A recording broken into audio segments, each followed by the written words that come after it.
As Canada gears up for its review of its key North American trade deal, U.S. Trade Representative Jamieson Greer says trade talks with Canada are lagging behind those with Mexico.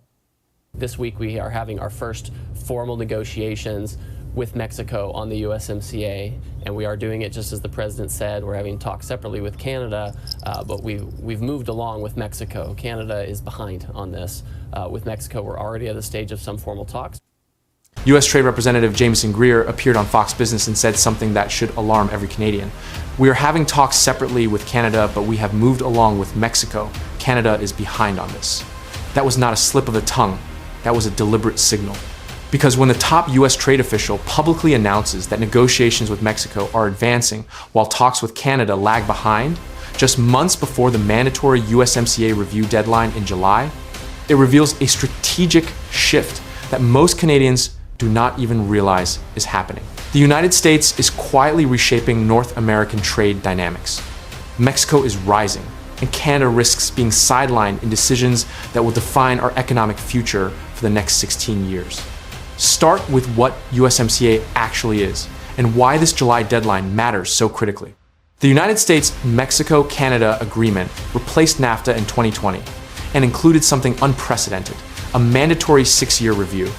By July 1st, 2026, all three countries must decide whether to renew the deal for another 16 years, withdraw from it entirely, or signal non-renewal, which triggers annual reviews that could keep negotiations going for up to a decade until the agreement terminates in 2036.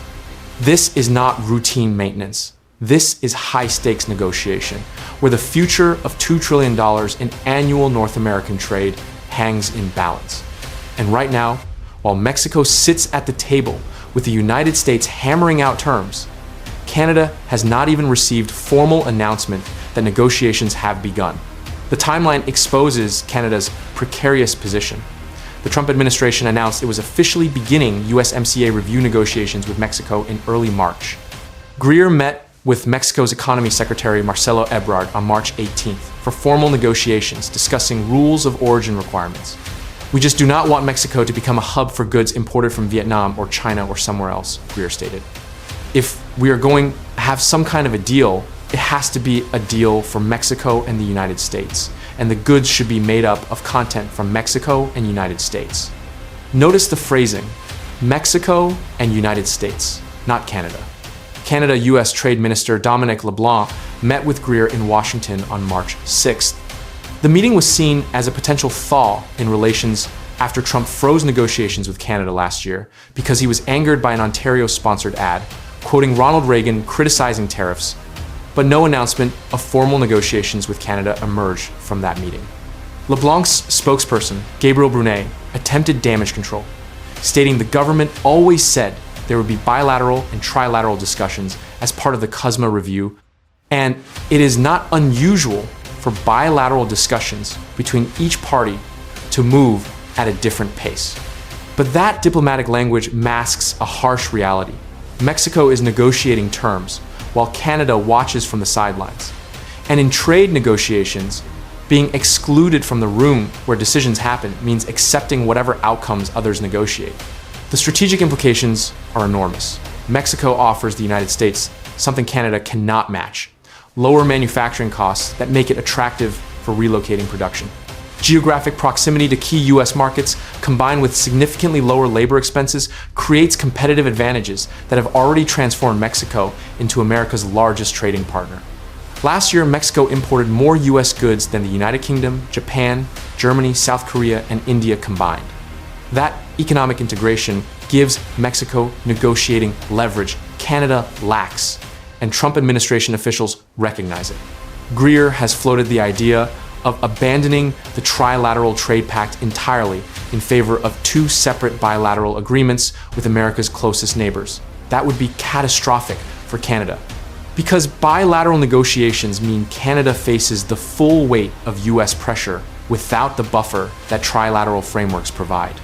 It means American demands for access to Canadian dairy markets, for energy exports at favorable prices, for restrictions on supply management systems, for alignment with US foreign policy positions, all become non-negotiable conditions for market access.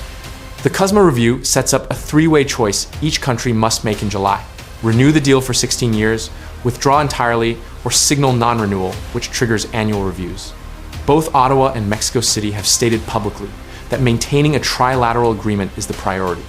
But if Washington moves forward with separate bilateral deals, Canada's preferences become irrelevant. The existing CUSMA agreement has shielded Canada and Mexico from the worst impacts of Trump's tariffs. His worldwide 10% duty does not apply to goods complying with trade agreement rules.